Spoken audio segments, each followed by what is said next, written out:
દિવાળીનું vacation પૂર્ણ થઈ ગયું પણ હજુ હીરા કારખાનામાં રજાઓ પૂર્ણ થઈ નથી અને તેનું કારણ છે હીરા ઉદ્યોગમાં છવાયેલી મંદીના કારણે કારખાના ખુલવામાં હજી 1 મહિનાનો સમય લાગશે તેવી સ્થિતિ ઉદ્ભવી છે અને તે રત્ન કલાકારો માટે ચિંતાનું કારણ બન્યું છે।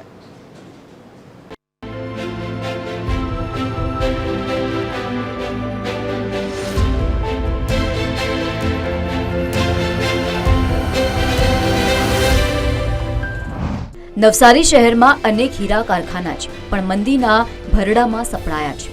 મંદી પાછળ વૈશ્વિક બજારમાં પોલિશ્ડ ડાયમંડની માંગમાં થયેલો ઘટાડો, વૈશ્વિક યુદ્ધની અસર અને ટ્રમ્પ ટેરિફ જેવા પરિબળો જવાબદાર હોવાનું વેપારીઓ અને રત્ન કલાકારો જણાવી રહ્યા છે।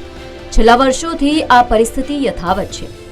પોલિશ થયેલા ડાયમંડની બજારમાં માંગ ઘટવા સાથે તેના ભાવ પણ નીચા બોલાય છે, જેના કારણે વેપારીઓ વધુ આર્થિક નુકસાન થવાની ભીતિ સેવી રહ્યા છે। જેના કારણે જ દિવાળીની રજાઓને ખાસો સમય વીતી ગયા હોવા છતાં કારખાનાઓ હજુ ખુલ્યા નથી।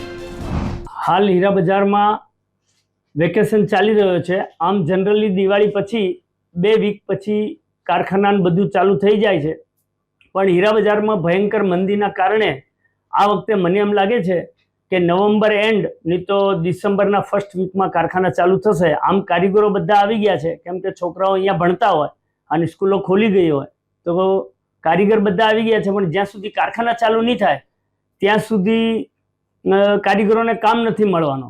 અને અત્યારે જ્યારે કારખાના રનિંગ ચાલુ પણ હોય તો પણ માલ 50% જ વેપારીઓ આપે છે।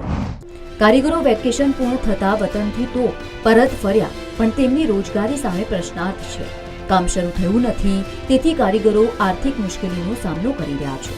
રત્ન કલાકારોનું ઘરનું ભાડું, EMI, બાળકોની સ્કૂલની ફી સહિતના અનેક ખર્ચાઓ ક્યાંથી કાઢવા તે અંગે ચિંતિત બન્યા છે। ઘણા કારીગરોને દેવું કરીને અથવા તો સંબંધીઓ પાસેથી પૈસા ઉધાર લઈને ગુજરાન ચલાવવાની નોબત આવી છે। છેલ્લા 30 વર્ષથી હું આ હીરાના ધંધામાં કામ કરું છું, બરાબર છે।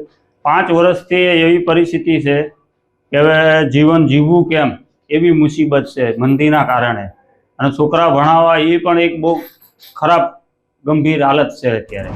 અમે દિવાળીમાં વેકેશન પડેલું એટલે ગામ ગયેલા હતા। અત્યારે પછી વેકેશન પૂરું થઈ ગયું એટલે પછી સ્કૂલ ચાલુ થઈ એટલે અમે નવસારીમાં આવ્યા એટલે હજી કોઈ કારખાના ચાલુ થયા એવું લાગતું નથી।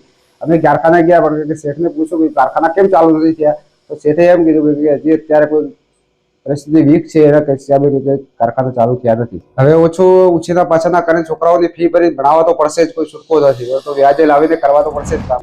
એક સમયે નવસારી જિલ્લો પોલકી હીરાનું હબ ગણાતો હતો અને હવે સ્થિતિ સાવ વિપરીત ભાસી રહી છે। હાલ નવસારીમાં હીરાનો વ્યવસાય પોતાની અસ્તિત્વની લડાઈ લડતો હોય તેમ અત્યંત ધીમી ગતિએ કાર્યરત છે। આ સ્થિતિમાં હીરા ઉદ્યોગ સાથે સંકળાયેલા તમામ લોકો ઝડપથી સુધારાની આશા રાખી રહ્યા છે। પરિમલ મકવાણા, TV 13 ગુજરાત, નવસારી।